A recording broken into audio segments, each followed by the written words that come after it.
అందరికీ నమస్కారం అండి. ఈరోజు మనం ప్రధానంగా చర్చించుకోవాల్సిన విషయం ఏంటంటే, మనకి పంచాంగం అంటారు. తిథి వార నక్షత్ర యోగ కరణాలు అనేవి తెలిపేవి పంచాంగం అంటారు. మనకి పంచాంగం అనగానే కామన్గా ఏమనుకుంటారు, మనకి ఏది ఎంత రాజపూజితం ఉంది, ఎంత అవమానం ఉంది, లేకపోతే ఏమైనా ముహూర్తాలు అంతవరకు అనుకుంటారు. కానీ అందులో ప్రతిరోజు ఏ తిథి వార నక్షత్ర యోగ కరణాలు వస్తాయని చూసుకుంటాం. అలాగే ఈ క్యాలెండర్ అనేది ఒకటి ఉంటుంది మనకి.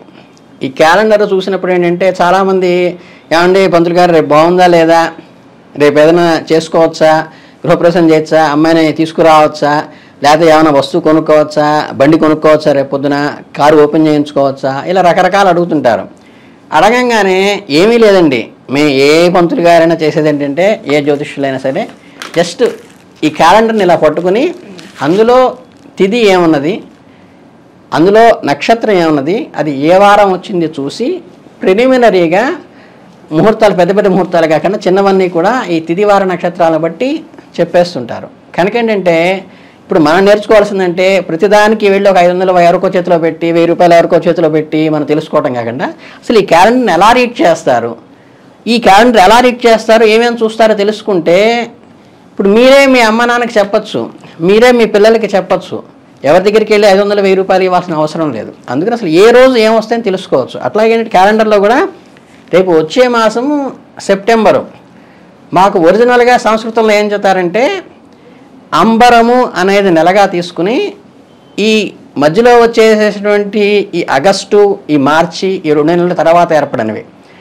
మనకి దశమాస పూర్వేష అని ఒక మంత్రం ఉంది.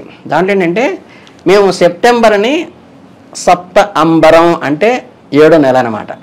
తర్వాత అక్టోబర్ అంటే ఏంటి ఒరిజినల్కి తెలుసా సంస్కృతంలో, అష్టంబరం అంటే 8వ నెల, నవ అంబరం అంటే 9వ నెల, డిసెంబర్ దశ అంబరం అంటే 10వ నెల. అవి ఒరిజినల్గా సంస్కృతంలో ఉన్నట్టు లక్షణాలు. అంటే ఈ ప్రిలిమినరీగా కూడా తెలియకుండా కూడా మనం క్యాలెండర్ని చూసేస్తున్నవి చాలా ఉన్నాయి. ఈ ఆగస్టు మార్చి మధ్యలో వచ్చినాయని కూడా చాలామందికి తెలియదు. అంటే ఆ పరిస్థితుల్లో ఉన్నాం కాబట్టి మనం ఒక్కొక్క నెల ఒక్కొక్క క్యాలెండర్ తీసుకుని ఈరోజు నేను పరిశీలిస్తుంటే ఏంటంటే, ఇలాంటి ముఖ్యమైన విషయాలు, చాలామందికి తెలియని విషయాలు ఏమున్నాయి క్యాలెండర్లో, అసలు ఈ క్యాలెండర్లో రాయనటువంటి పండగలు ఏమున్నాయి అనేది ఒక్కసారి మనం ఒక్కొక్క వారం చూసుకుంటూ, ఒక్కొక్క తేదీ చూసుకుంటూ అసలు మనం ముందుకు వెళ్దాము. ఒకసారి నాతో గమనించండి. ఇప్పుడు ప్రధానంగా వచ్చేసి ఏంటంటే, ఈ సెప్టెంబర్ మాసంలో మనకి క్రోధినామ సంవత్సరంలో శ్రావణ బహుళ చతుర్దశి. అంటే ఏంటంటే, ఈ తెలుగు క్యాలెండర్కి ఇంగ్లీష్ క్యాలెండర్కి డిఫరెన్స్ ఏంటంటే, మనకి పంచాంగంలో ఇందాక చెప్పుకున్నట్టు ఏంటంటే మాసాలు ఉంటాయి. అంటే మనకి చైత్ర మాసం, వైశాఖ మాసం, జ్యేష్ఠ మాసం, ఆషాఢ మాసం అలా ఉంటాయి. అవి ఏంటంటే మనకి అమావాస్య తర్వాత పౌర్ణమి నుంచి మొదలయ్యి మళ్ళీ అమావాస్య దాకా వచ్చేదాన్ని మాసం అంటారు. కాబట్టి మనకి శుక్లపక్ష వస్తుంది, తర్వాత కృష్ణపక్షం వస్తుంది, ఇవన్నీ కూడా మాసంతో వస్తాయి. అవి అలా నెలలు ఉంటాయి. కానీ మనం ఇంగ్లీష్ క్యాలెండర్లో ఇప్పుడు గంటల పంచాంగం అని ఎలా చూస్తున్నారో, ఈ క్యాలెండర్లు ఇవి బాగా పాపులర్ అయింది. కాబట్టి కృష్ణ ఎరాలో మనకి ఈ ప్రకారం ఏంటంటే, సెప్టెంబర్ అనేది ఏంటంటే శ్రావణ మాసంలో చివరి 2 రోజులు మాత్రమే సెప్టెంబర్లో ఉంటాయి. ఆ తర్వాత వచ్చేది మొత్తం భాద్రపద మాసం వచ్చి, భాద్రపద మాసంలో చివరి 2 రోజులు అంటే చతుర్దశి అమావాస్య అక్టోబర్లోకి వెళ్ళిపోతుంది. ఈ అక్టోబర్ లోపు ఉన్నటువంటి 2 రోజులు మినహాయించి మిగతా భాద్రపద మాసం ఇక్కడికి వచ్చేస్తుంది. ఇది 2 రోజులై ఈ మనకి శ్రావణ మాసంలో కలుస్తుంది. మనకి మొట్టమొదటి సోలు వచ్చింది మాస శివరాత్రి. మాస శివరాత్రి అంటే ఏం లేదండి, మహాశివరాత్రి తెలుసు కదా మనందరికీ. మహాశివరాత్రి తెలియని వాడంటూ ఎవరు ఉండరు. అది చతుర్దశిలో లింగోద్భవ కాలంలో మనం శివయ్యకి అభిషేకం చేస్తాం. లింగం ఉద్భవించడం అంటే బ్రహ్మకి విష్ణువుకి ఏదో చిన్న క్లాష్ వచ్చిందని, వస్తే ఎవరు గొప్పవారని తెలుసుకోవడానికి మహాలింగంగా ఆయన ఉద్భవించాడని, ఆయన హంసవాహనం ఎక్కి బ్రహ్మగారు ఆకాశంలో ఆయన హైట్ చూస్తానని వెళ్ళినట్టుగా, ఈయన వరాహ రూపం ఎత్తి కింద అడుగు చూస్తానని వెళ్ళినట్టుగా, చివరికి బ్రహ్మగారు ఏదో అబద్ధం చెప్పారు, విష్ణుమూర్తి గారు ఏమో నిజం చెప్పారు. దానివల్ల ఏంటంటే బ్రహ్మగారికి దేవాలయం లేదని ఒక కథ మీకు అందరికీ మీ అమ్మమ్మలు బామ్మలు ఎవరిని అడిగినా చెప్తారు. ఈ లింగోద్భవ కాలంలో అక్కడ మహాశివరాత్రి చేస్తాం. కానీ ఏంటంటే మాస శివరాత్రి అనేది ఏంటంటే ఏమీ లేదండి. చతుర్దశి అమావాస్య ఉంటుంది కదా మన ప్రతి నెలలో కూడా, ఆ ముందు వచ్చే చతుర్దశినే మాస శివరాత్రి అంటారు. అంటే ఏంటంటే ప్రతి నెల వచ్చే శివరాత్రి అనమాట. అది మహాశివరాత్రి కాకుండా ప్రతి నెల వచ్చేటువంటి శివభక్తులందరూ కూడా శివరాత్రిలాగా ప్రతి మాసము కూడా అమావాస్యకి ముందున్న చతుర్దశిని మాస శివరాత్రి అంటారు. ఆ టైంలో మీరు శివాభిషేకాలు కానీ శివార్చన కానీ చేసుకుంటే ఏంటంటే మనకి చాలా ప్రశస్తమని ప్రధానమైనటువంటి పండగల్లో అదొకటి మాస శివరాత్రి కింద చెప్పుకోవడం అనేది జరుగుతుంది. ఏమి లేదు, మాస శివరాత్రి అనగానే కంగారు పడద్దు. ప్రతి అమావాస్య ముందు వచ్చే ప్రతి బహుళ చతుర్దశిని మాస శివరాత్రి అంటారు. ఎందుకంటే ఎవరో నాకేదో ఒక ఆడి గ్రంథాల్లో చెప్పించుకొచ్చి మహాలక్ష్మి గాయత్రి చేయాలంటే ఆ మంత్రం ఎక్కడ దొరుకుతుంది అని అడిగారు.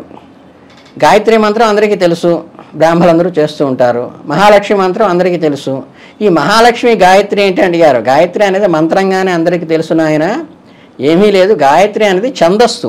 మనకి విశ్వశాస్త్రంలో కనుక అనుష్టప్ ఛందస్సు అంటారు చూస్తారా. అనుష్టస్ట్ అంటే 8 అక్షరాలతో 8 విశ్వశాస్త్రం మొత్తం అలా వస్తుంది. అలా ఏంటంటే అనుష్టప్ ఛందస్సులా గాయత్రి ఛందస్సు అని ఉంటుంది. మీకు ఆ మంత్రం చెబితే మీరు రోజు వినేదే అని చెప్పా. ఏమిటండి అన్నారు. మహాలక్ష్మీ చ విద్మహే విష్ణు పత్ని చ ధీమహి తన్నో లక్ష్మీ ప్రచోదయాత్. ఇలా దాశరథాయ విద్మహే సీతావల్లభాయ ధీమహి తన్నో రామచంద్ర. అదేంటి రామగాయత్రి, శివగాయత్రి, అదే మహాలక్ష్మి గాయత్రి. ఇలా అనమాట. మీరు మాస శివరాత్రి అనేది మీకు అర్థమైపోయింది. ఇక రెండోది అమావాస్య. మనకి 2వ తారీఖు వచ్చేసరికి ఏంటంటే అమావాస్య వచ్చింది. జనరల్గా ఏంటంటే అమావాస్య రోజు ఏ పనులు చేయరు అంటారు. అంటే ఏంటంటే మనం ఏదైనా శుభకార్యాలు ఏదైనా ఒక ఇంటికైనా వెళ్ళాలన్నా కానీ ఒక వస్తువు కొనాలన్నా కానీ ఒకటైనా ప్రారంభించాలంటే అమావాస్య రోజు అనేది చేయరు. కానీ అమావాస్య రోజు ప్రధానంగా ఉపయోగపడేది ఏమిటి అంటే పితృకార్యం చేసే అర్హత ఉన్న ప్రతివాడు, అంటే ఏంటంటే తల్లి కానీ తండ్రి కానీ పరమపదించి పితృకార్యం చేసిన ప్రతివాడు కూడా అమావాస్య రోజు ఖచ్చితంగా తర్పణం అనేది వదులుతాడు. అంటే ఏంటంటే స్వధానమస్తర్పయామి, పితృపితామహానా స్వధానమస్తర్పయామి అని వదులుతారు. ఈ స్వధా అంటే ఏంటంటే ఈ తర్పణాలు వదలటానికి వాడేటువంటి పితృ అంటే ఏంటంటే మన తండ్రి గారు, పితామహ అంటే వాళ్ళ ప్రవితామహ అంటే ముత్తాత గారు అనమాట. ఈ 3 తరాలకి మాతామహి ప్రవితామహి వీళ్ళకి చక్కగా నువ్వులు తీసుకుని స్వధానమస్తర్పయామి స్వధానమస్తర్పయామి అని వదులుతారనమాట. ఈ స్వాహాదేవి స్వధాదేవి ఇద్దరు ఉన్నారు. అంటే స్వాహాదేవి అంటే అగ్నిదేవుడి యొక్క భార్య అన్నమాట. అని ఇది స్వధాదేవి అన్నాడు. ఈ పితృతర్పణాలకు వదిలేవిడ స్వధాదేవి. అందుకని ఏంటంటే వీళ్ళిద్దరూ ఒక తండ్రి బిడ్డలయ్యి వీళ్ళు ఏంటంటే ఒకళ్ళేమో అగ్నిదేవుడికి ఇచ్చారు, ఒకళ్ళేమో ఈయనకి ఇవ్వటం వల్ల ఇలా జరిగింది. అందువల్ల ఏంటంటే ప్రతి అమావాస్య రోజు ఇది ఇర్రెస్పెక్టివ్ ఆఫ్ మంత్ మీరు ప్రతి అమావాస్య రోజు పితృతర్పణాలు వదిలితే పితృదేవతల అనుగ్రహం కలుగుతుంది. మనకి వినాయక చవితి పూజ చేసామనుకోండి, అది పారమార్థికమైంది. అది ప్రపంచాన్ని మొత్తం లోక కళ్యాణార్థం చేసేది. శ్రీరామనవమి కళ్యాణం చేయించారు, లోక కళ్యాణార్థం చేస్తారు. ప్రతిష్ఠ చేశారు, లోక కళ్యాణం చేస్తారు. యజ్ఞం చేస్తారు, లోక కళ్యాణం చేస్తారు. కానీ పితృదేవతలు ఏంటంటే ఓన్లీ మన యాన్సిస్టర్స్కే, అంటే మన నాన్నగారికి అబ్దీకం పెడితే ఆ పుణ్యం కేవలము ఆయన ఆస్తికి వారసులు ఎవరైతే ఉంటారో ఆ కూతుళ్ళు, కొడుకులు, మనవుళ్ళు, మనవరాళ్ళు వాళ్ళకి మాత్రమే వస్తుంది ఆ పుణ్యం. తప్పితే పక్కింటి వాడికి ఎదురింటి వాడికి రాదు. అదే శ్రీరామచంద్ర వారి కళ్యాణం చేస్తే లోకాన్ని మొత్తానికి ఊరు మొత్తానికి సంతోషం, అంటే అందరికీ కళ్యాణప్రదం అవుతుంది. కానీ పితృకార్యం అనేది నీ వంశానికి, నీకు, నీ పిల్లలకి, నీ మనవాళ్ళకి, నీ మనవరాళ్ళకి, నీకు మాత్రమే స్పెసిఫిక్ అయింది అదనమాట. అందుకని ఏంటంటే పితృకార్యం చేయటమే మొత్తం మీరు ప్రతి నెల ఆయన చనిపోయిన సంవత్సరంలో ఆయన చనిపోయిన రోజు చేసినప్పుడు చేస్తారు దాన్ని. దాంతోపాటుగా ప్రతి అమావాస్యకి పితృతర్పణాలు వదలటం అనేది ప్రధానమైంది. అది 2వ తారీఖు వస్తుంది. తర్వాత 3వ తారీఖు కూడా అమావాస్య ఉంది. 3వ తారీఖు అమావాస్య మీరు పిన్నాను పితృతర్పణ వదలాలన్నారు. 2వ తారీఖు అమావాస్యను చక్కగా నలచుక్కేశారు, 3వ తారీఖు నలచుక్కేశారు. ఏ రోజు చేసుకోవాలి పితృతర్పణాలు అంటే ఏంటంటే మీకు మనకి ధర్మసింధువులో నిర్ణయ సింధువులో వాళ్ళు చెప్పింది ఏంటంటే ప్రధానంగా ఇటువంటి క్లాష్ వచ్చినప్పుడు రోజున 5 భాగాలు చేసుకోవాలి. ఇప్పుడు మీకు లింగోద్భవ కాలంలో రాత్రి 11ంటికి అని చెప్పాం, చతుర్దశి రోజు రాత్రి 11ంటికి. అప్పుడు చతుర్దశి ముందు రోజు ఉదయం రాత్రి 9ంటికి వెళ్ళిపోయింది అనుకోండి, ఆ రోజు మొత్తం ఉన్నా కానీ చతుర్దశి ఆ రోజు మీరు మహాశివరాత్రి చేసుకోరు. లింగోద్భవ కాలంలో రాత్రి 11ంటప్పుడు ఏది ఉంటే అది మాత్రమే చేసుకుంటారు. ముందు రోజు కరెక్ట్గా రాత్రి 9ంటికి వచ్చి మర్నాడంతా రాత్రి 10ంటి దాకా ఉందనుకోండి, మీకు 11ంటికి ఎప్పుడు ఉంది, ముందు రోజు ఉందనుకోండి, ఆ రోజు చేసుకుంటారు. అలాగేంటంటే మనకు 1వ తారీఖు వచ్చేసరికి ఏమైంది, ఇక్కడ చతుర్దశి తెల్లవారుజాము దాకా ఉంది, అందుకని రాత్రి 11 కాబట్టి ఆ రోజు చేసుకుంటాం. అమావాస్యకు వచ్చేసరికి ఇక్కడ పూర్తిగా ఉంది. 2వ రోజు ఉదయం 6ంటికే వెళ్ళిపోయింది 3వ తారీఖు. అంటే మీకు ఉదయం చేసేది ప్రాతకాలం, అంటే ఉగాది లాంటివి ఏంటంటే ఆ సూర్యోదయం నుంచి సూర్యాస్తమయం దాకా 5 భాగాలు చేసి నిర్ణయించింది ప్రకారం మొదటి భాగంలో ఉన్నదాన్ని ఏంటంటే ప్రాతకాల పూజలు ఏమన్నా ఉంటే ఉగాది లాంటివి, రథసప్తమి లాంటివి ఆ టైంలో చేస్తాం. వ్రతకాలం చేసే వినాయక స్వామి వ్రతం చేయాలనుకోండి, అది ఉదయం 9 నుంచి ఉదయం 11 దాకా ఉన్నదో లేదో చూసుకుని చేస్తాం. అదే రామనామి కళ్యాణం చేయాలనుకోండి, మధ్యాహ్నం అభిజిత్ లగ్నంలో 12:30కి ఆ తిథి ఉందో లేదో చూసుకోవాలి. లేదా పితృతర్పణాలు వదలాలి అపరాహ్నంలో, అంటే మధ్యాహ్నం 1 గంట నుంచి 12:30 తర్వాత నుంచి సాయంత్రం 4 దాకా ఆ టైంలో తిథి ఉండాలి. ఉన్నప్పుడు మాత్రమే చేసుకోవాలి. అంటే ఏంటంటే ఈరోజు ఉదయం నుంచి మధ్యాహ్నం 1 గంట దాకా వేరే తిథి ఉంది, మనకైతే అమ్మ నాన్న తిథి వచ్చేసి కరెక్ట్గా మధ్యాహ్నం 1 గంటకి స్టార్ట్ అయిందనుకోండి, ఈ ఉదయం తిథితో మన సంబంధం లేదు, అపరాహ్న కాలంలో ఆ తిథిని కూడా పితృతర్పణ. అట్లాగే ఇక్కడ మీకు 2వ తారీఖు ఏమైంది, పూర్తిగా ఉండటం వల్ల, అంటే అపరాహ్న కాలంలో అది ఉండటం వల్ల ఆ రోజు పితృతర్పణాలు ఇస్తారు. అలాగే పోలాంబ వ్రతం కూడా ఆ రోజు చేస్తారు. కానీ ఇక్కడ మీకు 3వ తారీఖు వచ్చేసరికంటే అమావాస్య ఉదయం 6 దాకే ఉంది కనుక ఏంటంటే ఇవి శుభకార్యాలకైతే 2వ తారీఖు పనికిరాదు అనుకున్నాం. కానీ మీకు 3వ తారీఖు వచ్చేసి అమావాస్య ఉదయం 6ంటికి వెళ్ళిపోయింది, పాడ్యం వచ్చింది. కానీ అమావాస్య తర్వాత పాడ్యం కూడా అంత ప్రశస్తం కాదన్నారు. ఏమన్నా ఏంటంటే చిన్న చిన్న కార్యక్రమాలను చేసుకోవడానికి. అలాగే మంగళవారం కూడా ప్రధానం కాదు అన్నారు. ఈ మంగళవారంలో కూడా చాలామందికి ఏంటంటే మంగళవారం ఏదో చేయకూడదు, డబ్బులు ఇవ్వకూడదు, తీసుకోకూడదు, ఇవి రకరకాలు అంటుంటారు. కానీ మంగళవారం అనేది మారు కోరుతుంది అంతే. అంటే మీరు అప్పు తీర్చడానికి డబ్బులు ఇచ్చారనుకోండి, ప్రతిసారి అప్పు తీర్చేస్తూ ఉంటారు. సో ఏంటంటే అప్పు క్లియర్ అయిపోతుంది. అప్పు ఇచ్చారనుకోండి, ఈ ప్రతిసారి అప్పులు ఇవ్వటమే సరిపోతుంది. అప్పు తీసుకున్నారనుకోండి, ప్రతిసారి అప్పులు తీసుకోవటమే జీవితంతో వెళ్ళిపోతుంది. కనుక ఏంటంటే ఆ క్లాష్ను గుర్తుపెట్టుకుని చేసుకోవాలి. అట్లాగే పోలాంబ వ్రతం 2వ తారీఖు వస్తే అది కుశాగ్రహరణం అనేది 3వ తారీఖు వచ్చింది. తర్వాత మీకు ఇక్కడికి శ్రావణ మాసం ఎండ్ అయిపోయి మీకు ఏమైంది, ఇక్కడ భాద్రపద మాసం శుద్ధ పాడ్యమి మనకి ఎప్పుడు వచ్చేసింది, 4వ తారీఖు వచ్చేసింది. అక్కడి నుంచి ఏంటంటే తెలుగు మాసాల్లో మీకు సెప్టెంబర్ 1 నుంచి 30 దాకా ఎలా అనుకుంటారో, భాద్రపద మానవసానికి 4వ తారీఖు అక్కడ వచ్చేసింది. అక్కడ చంద్రదర్శనం అనేది చేస్తాం. ఆ రోజు మీకు పాడ్యం ఉదయం 7:50కి వెళ్ళిపోతుంది.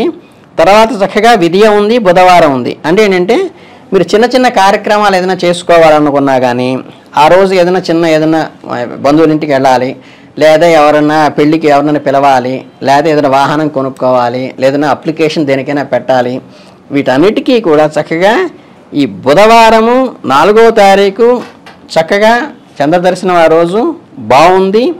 పాడ్యం ఉదయం 7:50కి వెళ్ళిపోయింది కాబట్టి అమావాస్య తర్వాత పాడ్యం, అక్కడి నుంచి విధియ వస్తుంది, బుధవారం వస్తుంది. కాకపోతే బుధవారం మీకు పగలు దుర్ముహూర్తం 11:30 నుంచి 12:18 దాకా ఉంది. ఈ ముహూర్తము మీన్స్ ఏంటంటే మీకు చెప్పడం అంటే చాలామందికి ఇవి తెలియదు క్యాలెండర్లో. ఈ ఘడియ అనేది ముహూర్తం అనేది 2 రకాలు ఉంటాయి. ఘడియ అంటే 24 నిమిషాలు, ముహూర్తం అంటే 2 ఘడియలు అంటే 48 నిమిషాలు. ఈ ముహూర్త కాలాన్ని 45 నిమిషాలు అంటారు. అంటే ఇక్కడ ఏమైంది, 11:30 నుంచి 12:18 దాకా, అంటే 11:30 నుంచి 12 దాకా అరగంట అయింది, 30 నిమిషాలు అయింది. 12:18 దాకా 18 నిమిషాలు అంటే 24 మినిట్స్ గడి అనుకుంటే, ముహూర్తం అంటే 48 మినిట్స్ ముహూర్త కాలం అంటే. అక్కడంటే 11:30 నుంచి 12:18 దాకా దుర్ముహూర్తం ఉంది, ముహూర్త కాలం అంటే 48 మినిట్స్, అది పనికిరాదనమాట. మిగతా రోజంతా కూడా 4వ తారీఖు మీరు ఏదైనా సరే శుభకార్యాలంటివి చేసుకోవచ్చు. ఇకపోతే 5వ తారీఖు మంచి ప్రశస్తమైనది, పిల్లలకి విద్యార్థులకి ప్రశస్తమైందంటే టీచర్స్ డే అంటారు.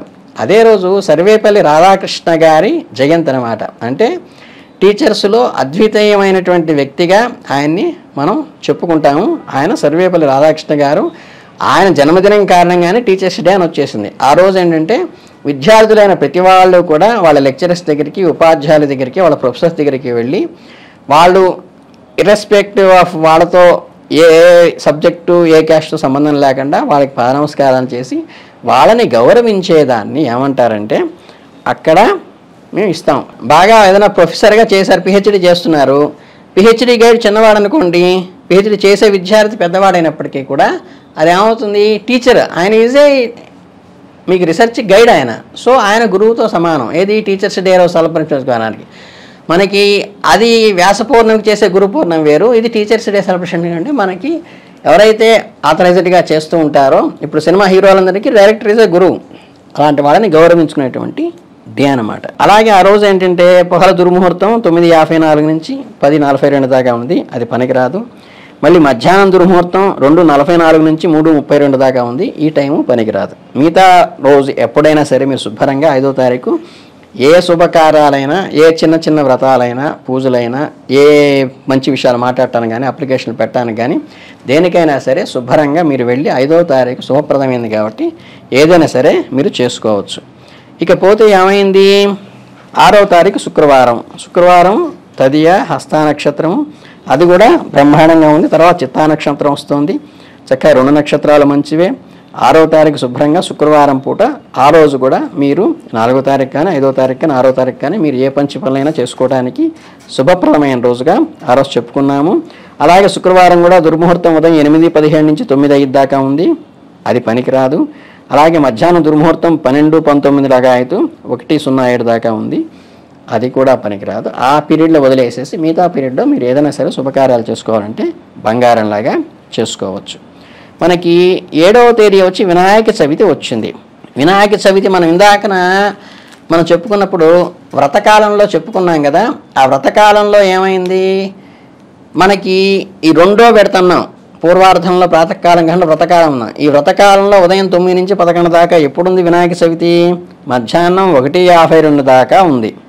1:52 దాకా ఉంది కాబట్టి మనము వినాయక చవితి ఏ రోజు చేసుకోవాలి, 7వ తారీఖు చేసుకోవాలి. అందులో కూడా పెద్ద క్లాషు ఈ రోజు ఆ రోజు చర్చలు ఏమీ లేవు. కాకపోతే హైదరాబాద్ లాంటి వాళ్ళు ఏం చేస్తారంటే సాయంత్రం పూట చేసుకోవడం ఆనవాయితీ కాబట్టి వాళ్ళు ఎవరైనా ఉంటే ఏంటంటే సాయంత్రం పూట విగ్రహాన్ని పెట్టుకునే వాళ్ళు ఏంటంటే పెద్ద పెద్ద మండపాల్లో వాళ్ళు కొంతమంది ఇక్కడ ఆనవాయితీ ప్రకారం 6వ తారీఖు సాయంత్రం పెట్టుకుంటారు. కానీ ఇళ్లల్లో చేసుకునే వ్రతకాలంలో చేసేటువంటి వినాయక చవితి అంతా కూడా 7వ తారీఖే పెట్టుకోవాలి, అందులో ఎటువంటి డౌటు లేదు.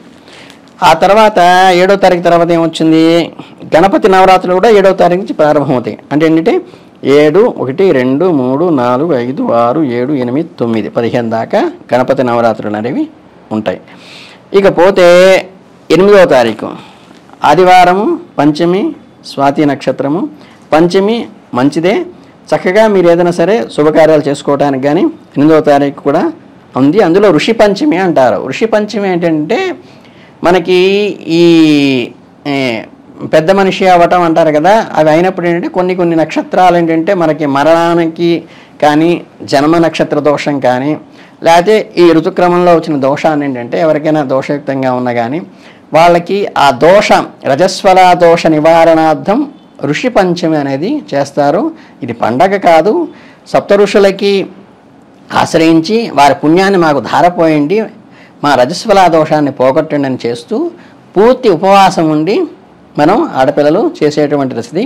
దాంట్లో ఏంటంటే పంచగవ్యాలు అంటే గోవుకు సంబంధించినటువంటి పాలు, తేనె, తర్వాత ఏంటంటే దాంట్లో వచ్చినటువంటి పెరుగు, దీంతో ఏంటంటే చక్కగా ఆవు పాలు, ఆవు పెరుగు, ఆవుతో చేసినటువంటి ఘృతం అంటే నెయ్యి, తర్వాత ఏంటంటే ఆవు పంచితము ప్లస్ ఏంటంటే ఆవిడ చేసినటువంటి ఇది నిర్మాణం, ఇవన్నీ కూడా కలిపేసేసి పంచగవ్యంగా చిన్న ఉండగా తీసుకుని దాన్ని స్వీకరించి తర్వాత భోజనం చేయడం అనేది ఆనవాయితీగా ఋషి పంచమిలో చేసేటువంటి విధానం.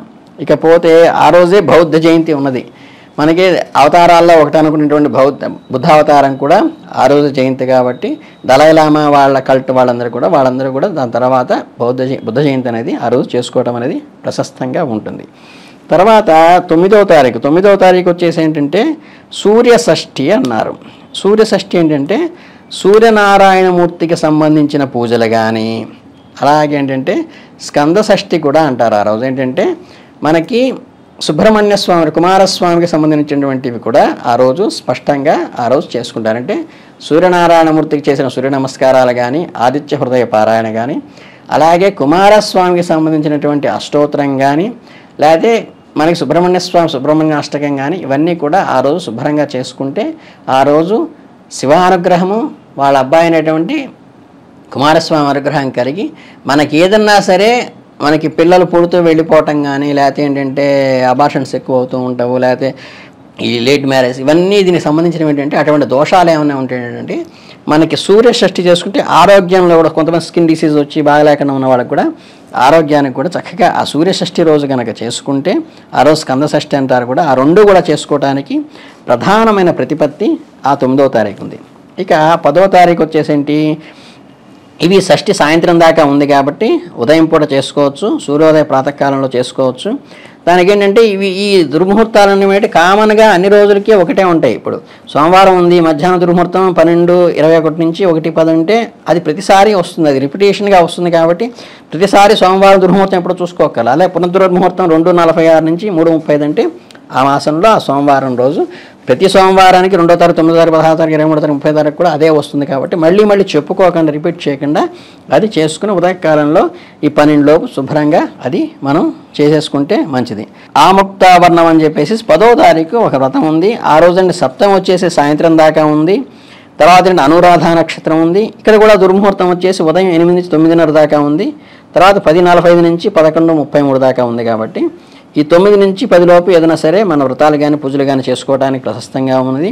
కాకపోతే మంగళవారం కొన్ని పనులు కొంతమంది చేయరు కాబట్టి వాటికి సంబంధించి మీ సప్తమి తిథి మంచిదే కాబట్టి మీరు వీటికి ధనానికి సంబంధించి, గృహానికి సంబంధించి కాకుండా మిగతా ఏమన్నా పెట్టుకోవడానికి చేయడానికి 10వ తారీఖు అప్లికేషన్ పెట్టుకోవడానికి వాటికి ఇబ్బంది లేదు, ఆ రోజు చేసుకోవచ్చు.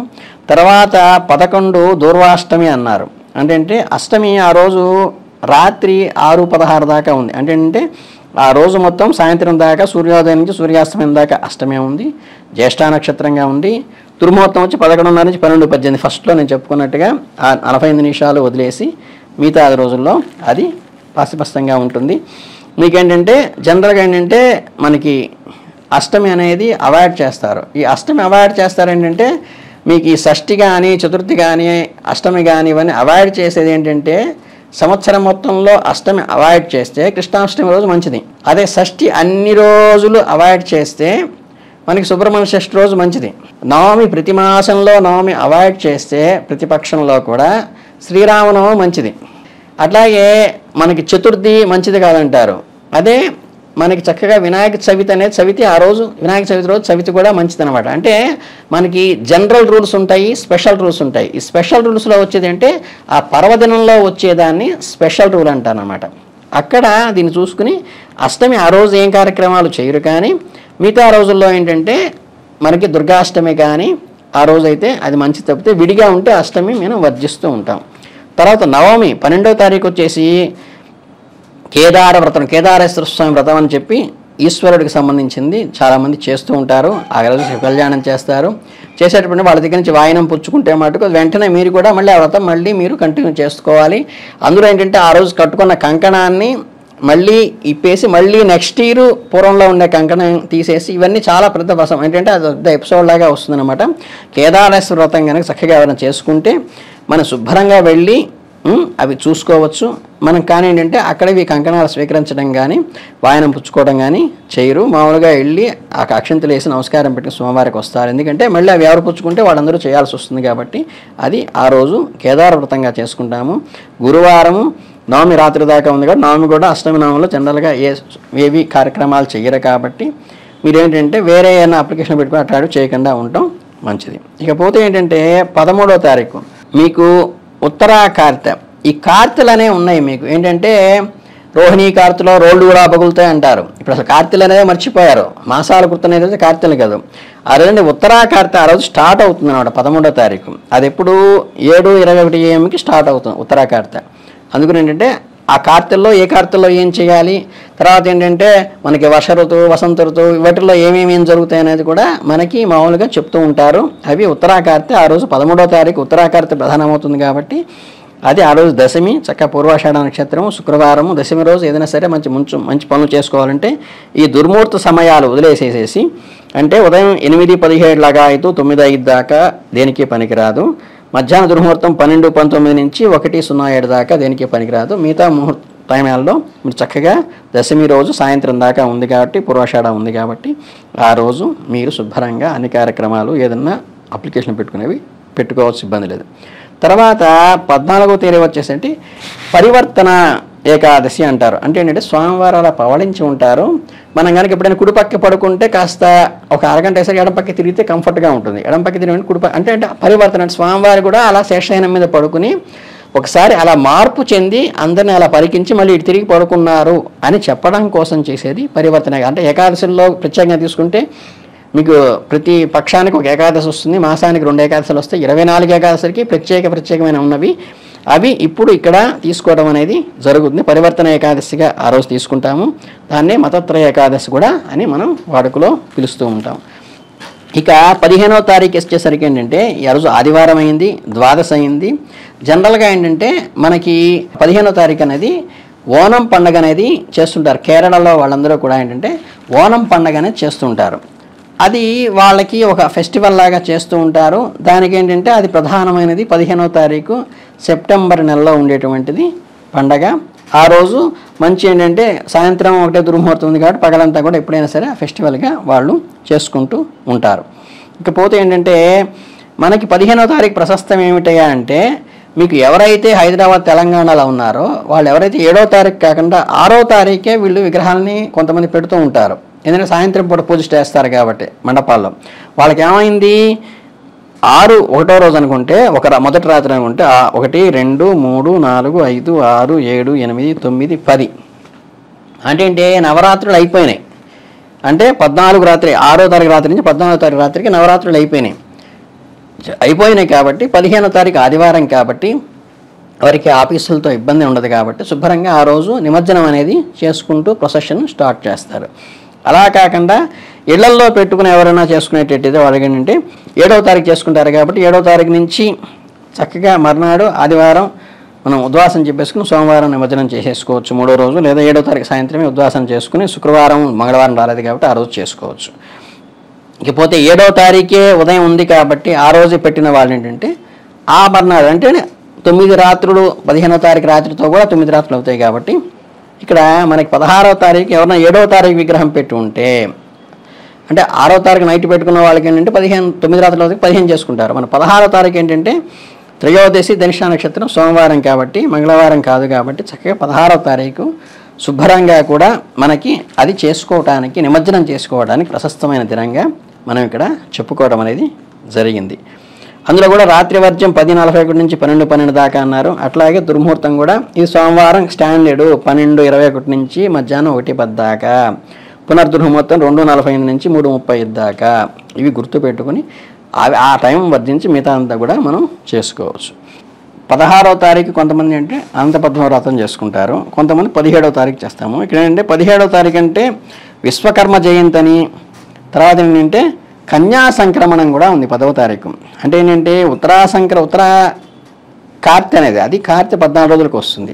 ఇది సంక్రమణం ఏంటంటే మనకి మకర సంక్రమణం అంటాడు. సూర్యుడు వచ్చేసేసి ఒక రాశిలో ప్రవేశించేదాన్ని సంక్రమణం అంటారు. ఇక్కడ ఏంటంటే కన్యా రాశిలోకి ప్రవేశించేటువంటి సందర్భం కాబట్టి సూర్యుడు ఇది ప్లానెట్ పొజిషన్కి సంబంధించింది కాబట్టి దాన్ని కన్యా సంక్రమణంగా 17వ తారీఖు మనం చేసుకుంటూ ఉంటాం.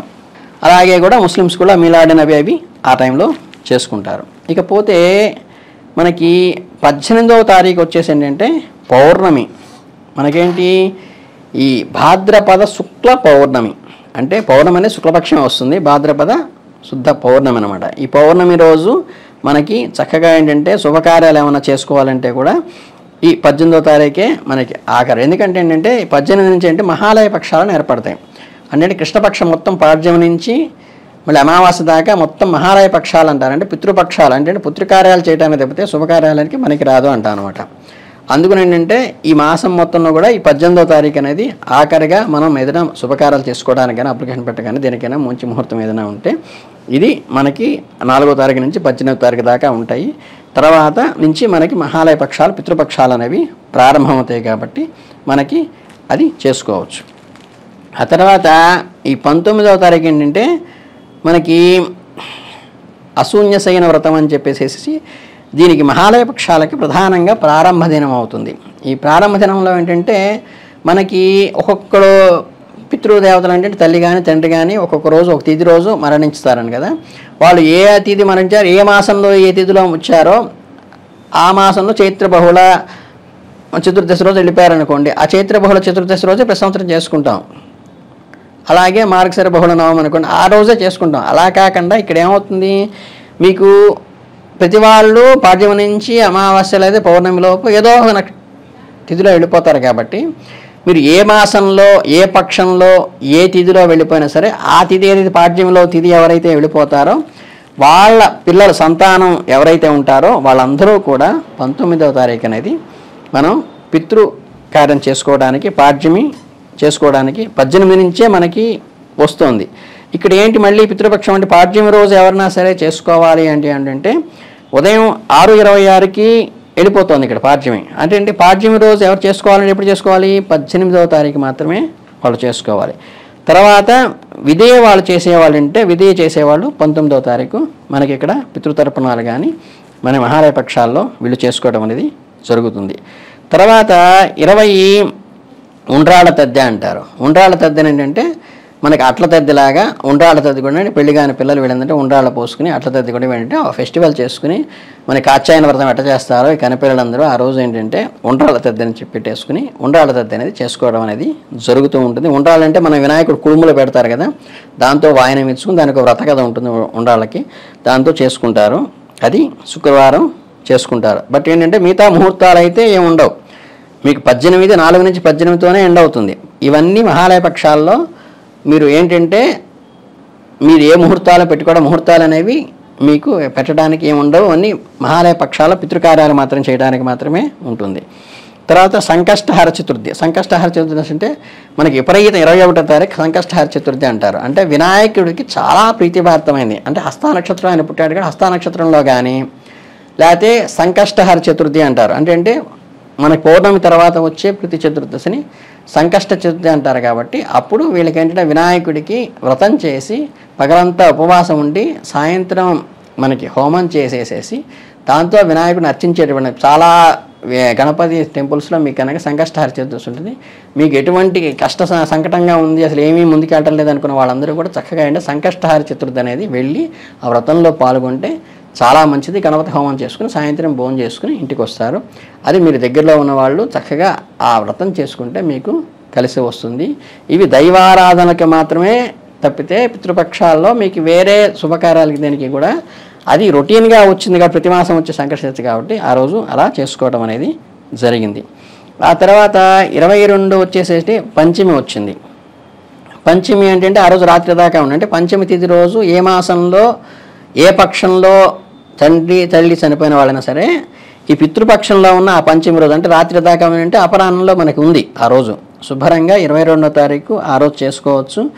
దుర్ముహూర్తం కూడా సాయంత్రం 4:24 నుంచి 5:13 దాకా ఉంది కాబట్టి ఆ 48 minutes కనుక మనకి 4 లోపే అపరాహ్నం అయిపోతుంది. కాబట్టి పితృకార్యాలు పాలన విధానం అంటే ఏంటంటే అన్నం పెట్టి మనం భోజనం చేసేది, అదే తర్పణాలు అంటే సుధానం సప్తాయం అని చెప్పి నువ్వులతో నీళ్లు వదిలేరుకున్నట్టు 22వ తారీఖు శుభ్రంగా ఆ కార్యక్రమాలు చేస్తారు.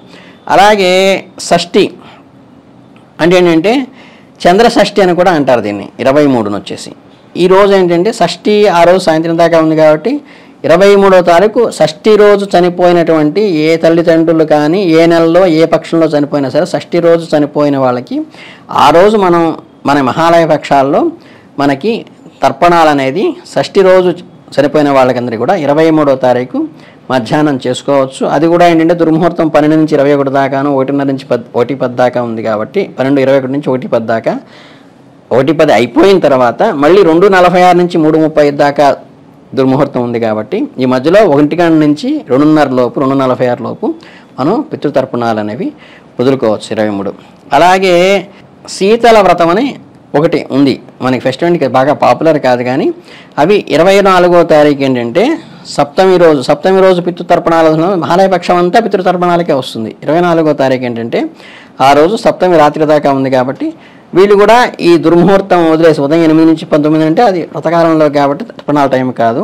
25వ తారీఖు వచ్చేసేసి రుద్రాష్టమి అంటారు. రుద్రుడికి ప్రీతికరమైంది గాను మహాలయ పక్షాల్లో రుద్రుడికి అంటే ఏంటంటే అసలు రుద్రభూమిలో మనం శ్మశానంలో ఉండి రుద్రభూమిలో ఉండేదే రుద్రుడు కాబట్టి ఆయన అందరూ వెళ్ళిపోయి భార్య పిల్లలు అందరూ ఆఖరికి ఏంటంటే కపాలమోక్షమైన తర్వాత వెళ్ళిపోయిన తర్వాత కూడా నేను ఉన్నాన్రా నీకు హక్కున చేర్చుకునేటువంటి వాడు రుద్రుడు. అటువంటి వాడికి స్పెషల్గా ఏంటంటే ఈ మహాలయ పక్షాల్లో రుద్ర అష్టమి అని చెప్పేసి మధ్యలో మిడిల్ డేని ఆ రోజు 25వ తారీఖు చేసుకుంటాము. అది ఆ రోజు ప్రశస్తంగా రుద్రుడిని కూడా పూజిస్తారు. తర్వాత ఏంటంటే 26వ తారీఖు వచ్చేసి ఏంటంటే నవమి సాయంత్రం 4 దాకా ఉండి నవమి రోజు పుట్టిన వాళ్ళు ఎవరైనా సరే ఆ రోజు చేసుకోవచ్చు.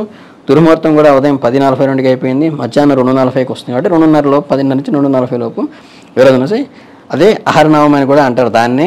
ఆ నవమి రోజు ఏంటంటే పునర్వసు నక్షత్రం రోజు మనం పితృతర్పణాలకి ఇవన్నీ పక్షాలన్నీ కూడా పితృతర్పణాలకు సంబంధించినవి కాబట్టి ఆ రోజు మనం 26వ తారీఖు చేసుకుంటాం.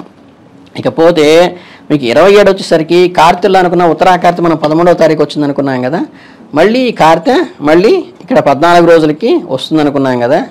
ఈ 14 రోజులు అయిన తర్వాత మళ్ళీ హస్తాకార్తె అనేది అక్కడి నుంచి రోహిణీ కార్తె. ఎలా మీకు ఒక రోహిణీ కార్తె తప్పితే ఇంకేం తెలియవు మిగతావి. ఇక్కడ ఉత్తరాకార్తె 13వ తారీఖు స్టార్ట్ అయింది, 27వ తారీఖు హస్తాకార్తె అనేది వచ్చింది.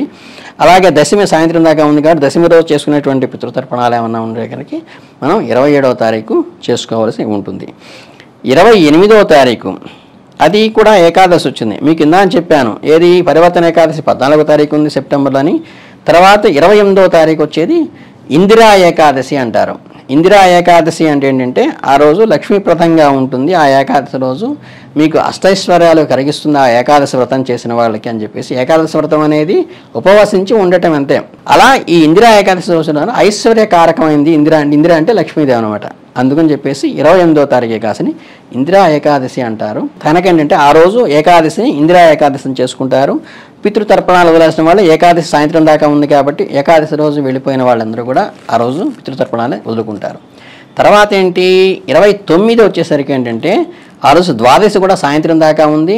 మీకు ఒక్క పాడ్యమి రోజే కొంచెం ముందుకు వెళ్ళిన తప్పితే మిగతావన్నీ కూడా ఏ రోజుకి ఆ రోజు పితృతర్పణాలు వదులుకోవచ్చు. మనకి 29 యతి మహాలయం ఉంటుంది. మహాలయ పక్షాల్లో ఈ యతులను ఉంటారు.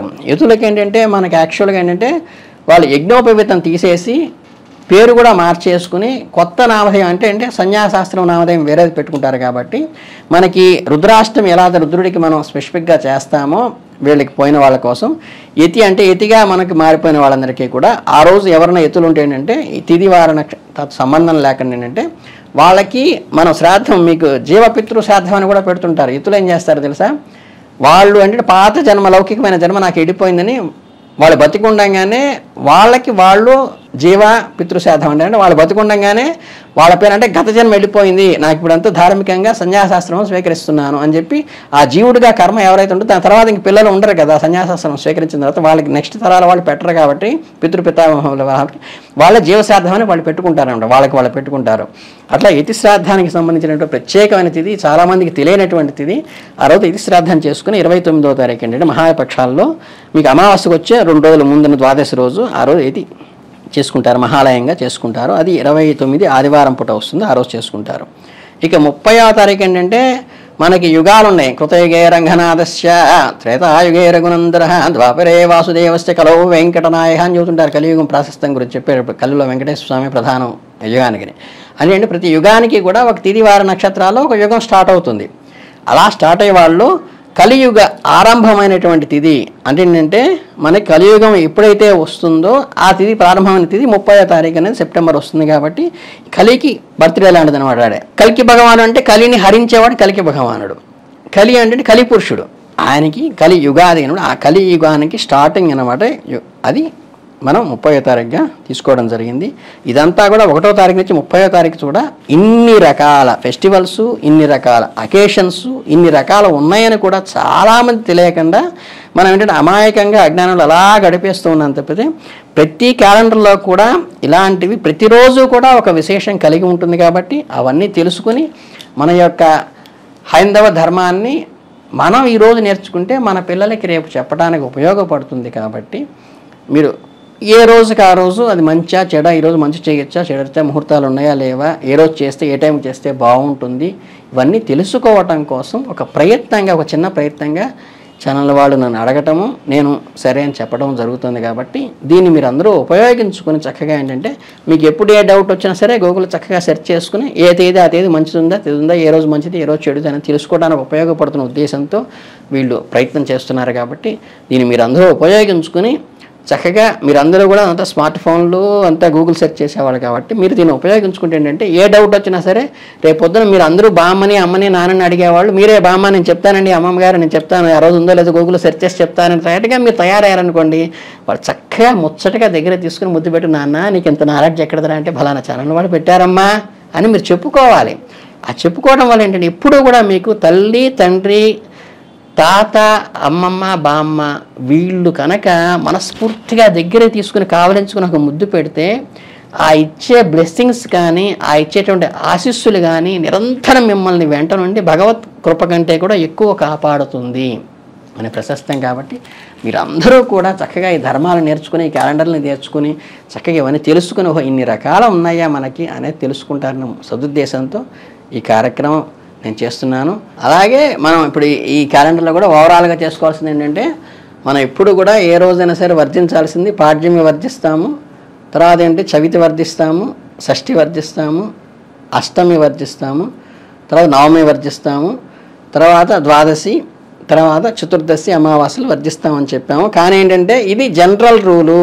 స్పెషల్ రూల్స్లో ఏంటి చవితి వినాయక చవితి మంచిదే అన్ని మాసాలు వదిలేసిన, షష్ఠి అన్ని మాసాలు వదిలేసినా సుబ్రహ్మణ్య షష్ఠి మంచిదే, అష్టమి అన్ని అష్టములు వదిలేసినా సరే మనకి దుర్గాష్టమి రోజు అష్టమి కూడా మంచిదే, నవమి మహర్నవమి మంచిదే, శ్రీరామనవమి మంచిదే, అట్లా ద్వాదశి చిలుకు ద్వాదశి మంచిది. అలా ఏంటంటే చూసుకుని ఈ మహాలయ పక్షాలుగా మనకి ఈ నెలలో పెద్దగా ముహూర్తాలు లేవు కూడా 4వ తారీఖు నుంచి మనకి మ్యాక్సిమం 18వ తారీఖు దాకా ఉంటారు. మిగతా అన్నీ కూడా పితృ తర్పణాలు వదిలేవి కాబట్టి మీరు తప్పనిసరిగా ఆ రోజే చేయాలి. మనకి ఆ రోజు ఈ డేట్ అయిపోతుంది లాస్ట్ డేట్ అప్లికేషన్ పెట్టడానికంటే ఈ తిథి వారి నక్షత్రాలు చూసుకోండి.